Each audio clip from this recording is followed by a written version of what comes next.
Assalamualaikum warahmatullahi wabarakatuh. Kami dari kelompok 5 akan mempresentasikan tugas multikolinearitas dalam bentuk video.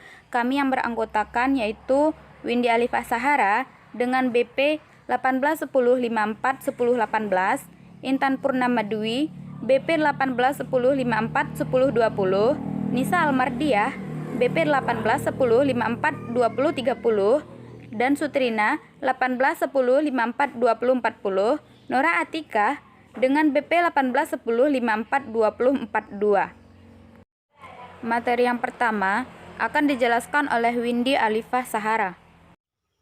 Yang pertama, apa itu multikolinearitas?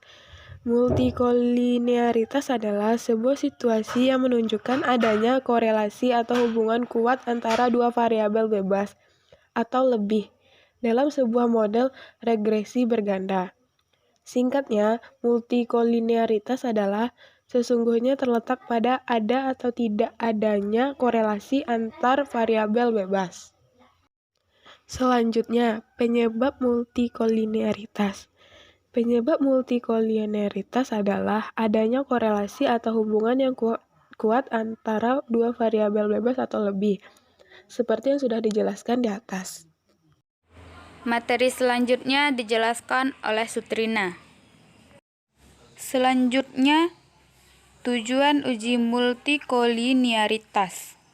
Tujuan dari uji ini adalah untuk menguji apakah model regresi memiliki hubungan yang kuat antar variabel independen atau variabel bebas. Model regresi yang baik seharusnya tidak terjadi korelasi antar variabel bebas atau tidak terjadi multikolinearitas. Apabila variabel bebas saling berkolerasi, maka variabel ini tidak ortogonal. Ortogonal merupakan variabel bebas yang nilai korelasinya antar sesama variabel bebas sama dengan 0. Menurut Sumodiningrat, ada 3 hal yang perlu dibahas terlebih dahulu dalam uji ini. Yang pertama, multikolinearitas adalah fenomena sampel.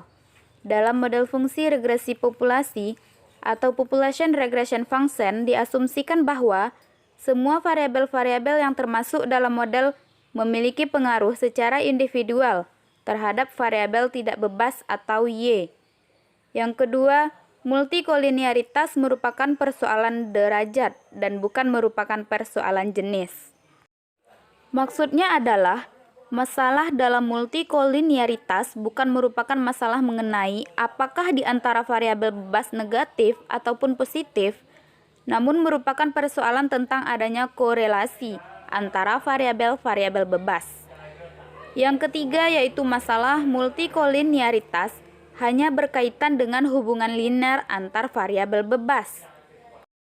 Materi selanjutnya yaitu langkah-langkah uji multikolinearitas yang dijelaskan oleh Intan Purnama Dwi. Selanjutnya, langkah-langkah uji multikolinearitas. Uji multikolinearitas dapat dilakukan melalui 3 cara. Yang pertama, analisis korelasi antara variabel independen X dengan cara mengklik menu Kits Group Statistik dan pilih pada menu Correlation untuk memproses analisis korelasi pada data. Kemudian ketik nama variabel yang akan diuji korelasinya. Kemudian klik tombol OK. Yang kedua, uji R-square multikolinearitas.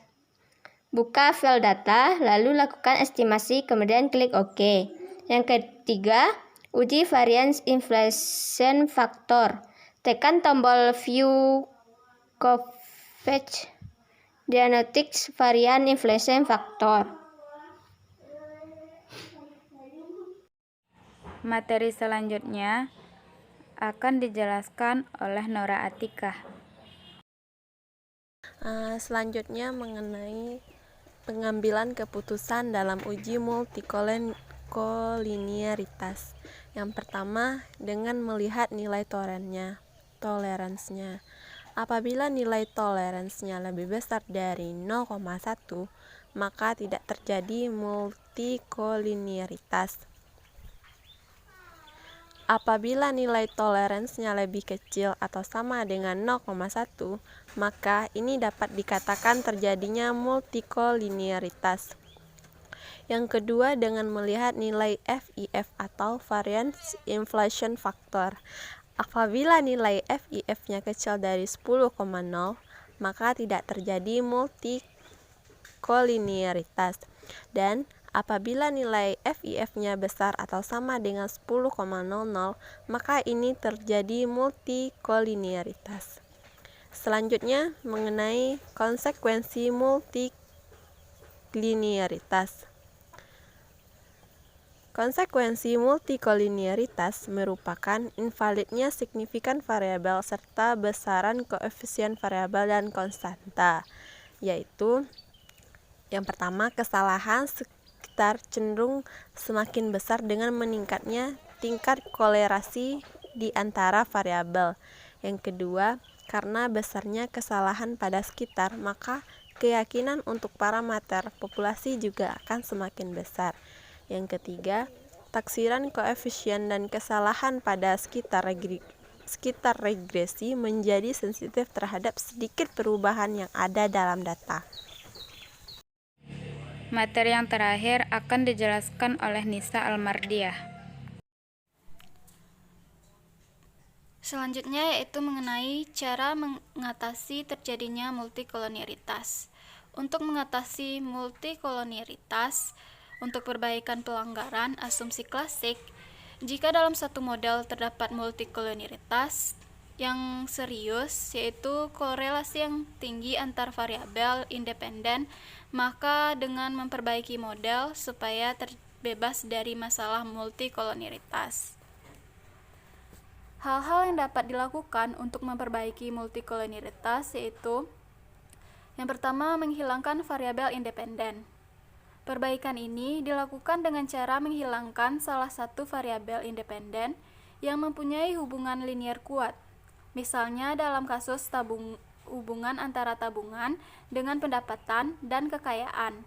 Dari ketiga variabel tersebut, kita dapat menghilangkan variabel kekayaan.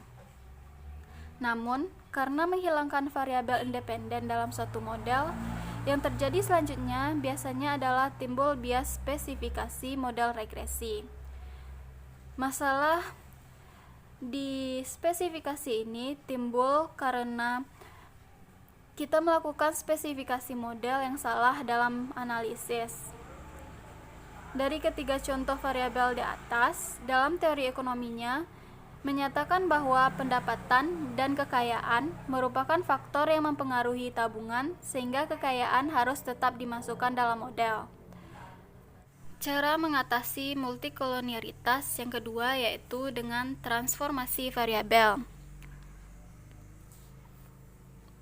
Misalnya, kita menganalisis perilaku tabungan masyarakat dengan pendapatan dan kekayaan seperti yang sebelumnya sebagai variabel independen. Data yang kita punya adalah data time series. Dengan data time series ini, maka diduga akan terjadi multikolonialitas antara variabel independen, pendapatan, dan kekayaan karena keduanya dalam berjalannya waktu memungkinkan terjadinya tren, yakni bergerak dalam arah yang sama.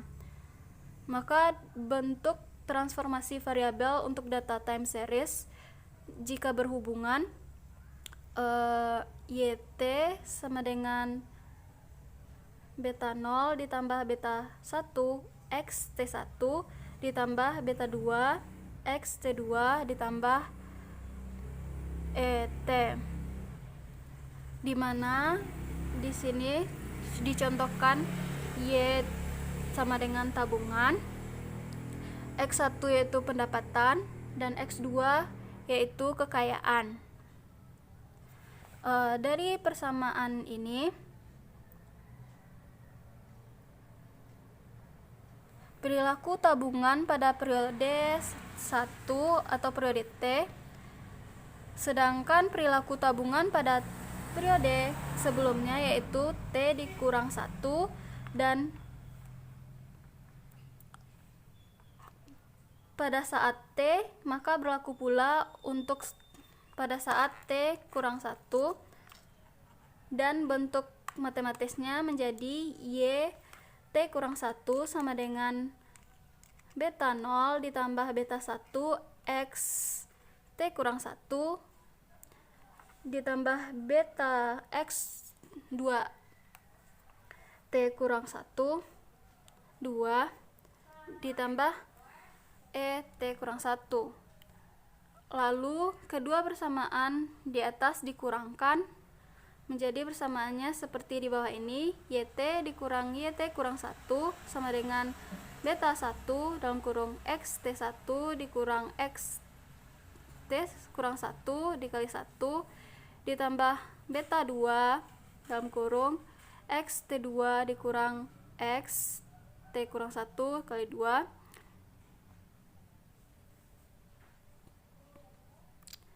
ditambah VT, di mana VT sama dengan ET kurang ET kurang 1.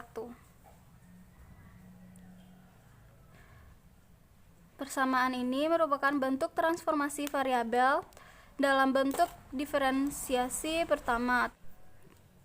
Cara selanjutnya untuk mengatasi multikolonialitas yaitu dengan penambahan data. Pada dasarnya, masalah multikolonialitas berhubungan dengan persoalan sampel. Oleh karena itu, masalah multikolonialitas juga bisa diatasi dengan cara menambah jumlah datanya. Demikian presentasi dari kelompok kami. Semoga kelompok lain dapat memahami apa yang telah kami jelaskan. Dan bagi teman-teman yang kurang paham, mohon ditanyakan kepada kelompok kami, dan insya Allah kami siap untuk menjawab pertanyaan dari teman-teman semua. Terima kasih yang telah menonton video ini. Jangan lupa like, subscribe, dan komen. Untuk menutupi video kali ini, kita membacakan hamdalah. Alhamdulillahirabbil alamin. Wassalamualaikum warahmatullahi wabarakatuh.